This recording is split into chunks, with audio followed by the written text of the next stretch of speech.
Okay, so today, enough with that playing. I know I suck, but today I haven't done a video in a long time, but today I want to do a demo video of a bass guitar that everybody both loves and hates, depending on how you look at it. Depending on what's written on the headstock, it's a bass guitar that everybody loves or hates. This is the one everybody hates, but okay, so this is the Epiphone Thunderbird 4. We know it's the 4. The difference between the 2 and the 4 is the 2 only has a single pickup, and right here. The 4 has 2 pickups. Okay, so we got this Epiphone Thunderbird mimics the second run of Thunderbirds. They ran Thunderbirds 3 times and then canceled them multiple times. They ran some in the 60s, then they got sued by Fender and they had to change the shape of the body from this to a more uglier looking version of it. It's got a crappy looking pick guard. This is a Epiphone Thunderbird. I'm going to take you through all the things. I'll leave a link in the description if you want to skip to me demonstrating how it sounds and everything. I'm playing through a Line 6 Spider 2. I know it's a guitar amp, but this one I optimized it, I modified it, and it's works with a bass guitar. I still have to modify the head and everything, but it still sounds like a bass amplifier. It's not going to be barfing its pieces of its cone up anytime soon. So let's get to it. The first thing I'm going to show you is the tuners, which are die-cast. They're the die-cast tuners you find on a lot of modern bass guitars. The back you got the stickers. This one's these stickers, they're the inspection stickers, and then the made in China somewhere over here, down here, handcrafted in China. Then you got the serial number plated in gold letters along the bottom of the headstock. Then you got the black tuners up here that got a little bushing in them. You can change these out for gold ones if you'd like. This is a good bass if you want to modify your bass and you're not worried about screwing it up. This one only costed me $375, but we turn the headstock over. It's got the same Gibson headstock shape. It's got the same 1960s plate, albeit a slightly different shape. Epiphone written in yellow across the thing. Around the edge of the headstock is the stained wood. Headstock is made out of maple. This one's a maple neck, and if we turn the headstock back around, it's constructed like a Gibson with the wing. It's got 2 ears, just like a Gibson instrument does. It's got ears on it. Then it's got the main headstock running up the center there. Now if you take a look at the neck, this neck kind of feels like a jazz bass neck, though sources say it's more of a precision neck. It has more of a jazz feel to it. So if you got small hands, this isn't the bass for you. Unless you're talking once you get about past here, the neck starts to jut out really fat and get really fat.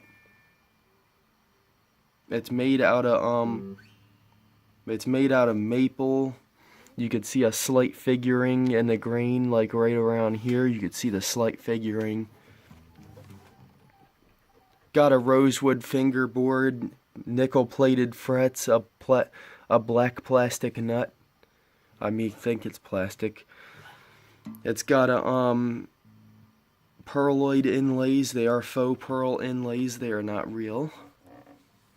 And if you take a look at underneath the fretboard, you can see it is a bolt-on neck, and the fretboard juts off to make it look like a non-bolt-on neck. It makes it look like one of the glued, either a set or as the Gibson makes it, neck through. If you take a look at the back, you also confirms it's a bolt-on neck with 4 bolts. One of these screws has a strap button over it. This is because of the issue that Gibson had putting them here. The bass would dive down like this. When you had it on a strap, the neck would dive, and people started taking them off and sticking them in various areas. This one being right here, sometimes they would drill a hole in the neck plate and stick it there. They could stick it up here, right down here behind the neck, but then Epiphone decided to put it on a neck screw. Oh, I got a jack issue here. It's got the jack on the front, just like in the 60s. It's got like acrylic plastic knobs on it. It's got 2 Epiphone TB Plus humbucker pickups in it. And it's got the 3-point Gibson style bridges, a white cellulose pick guard. It's got that same raised center that you see on Thunderbirds, and then it's got the final whatever it's called back here, the final strap button back here. It's got a little dent on it because I've had it for a while. Wouldn't be doing a review on it if I didn't have it for a while. But then we have the back has the control plate which covers the jack and knobs. The pickups are wound through.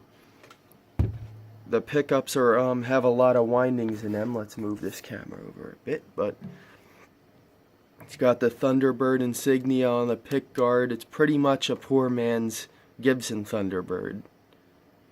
And if you really want to make it look good, you can change out these tuners and all the hardware for gold. So enough with me rambling on about what the bass guitar looks like. Why don't we play it for a little bit? Right, we got the 2 TB Plus pickups, as I said. I'm gonna roll the tone all the way up, and the knobs all the way down. The bridge knob's gonna be rolled all the way down, so you're just hearing the neck at full tone. I'm gonna use the song "Schism" by Tool as the demonstration song.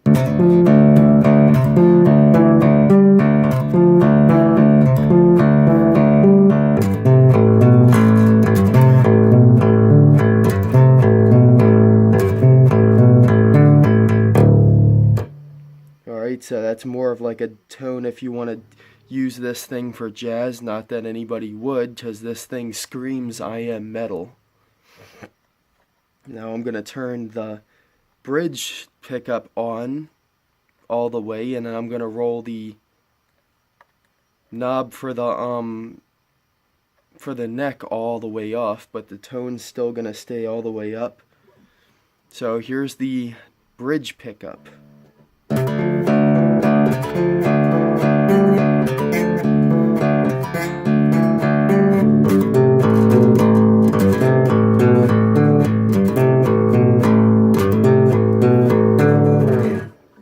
That gives you more of a jazz type sound with a precision pickup.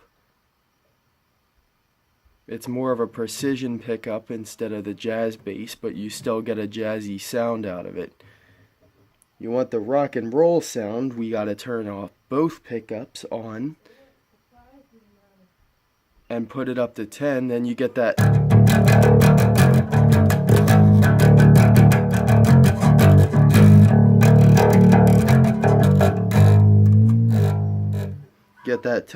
metal tone. And again, schism.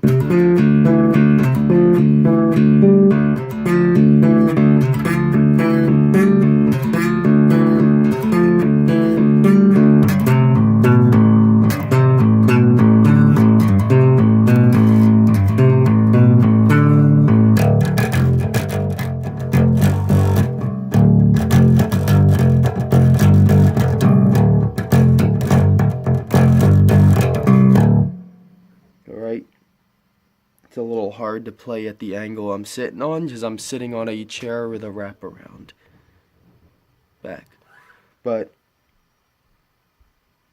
let's get the no tone at all. Let's turn that tone all the way down, and the both pickups are turned on.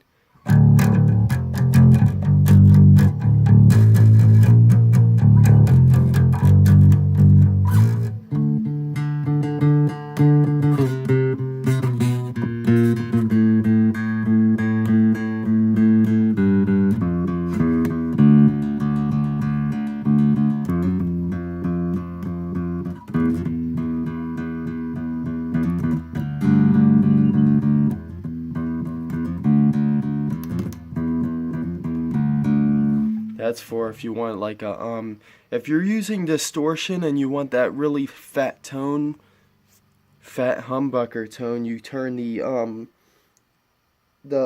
this knob has to go halfway up for that Thunderbird classic Gibson tone.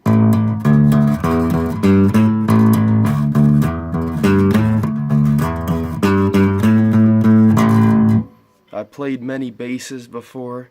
I kind of prefer this one a little bit. Guys, don't hate me just for this, but I kind of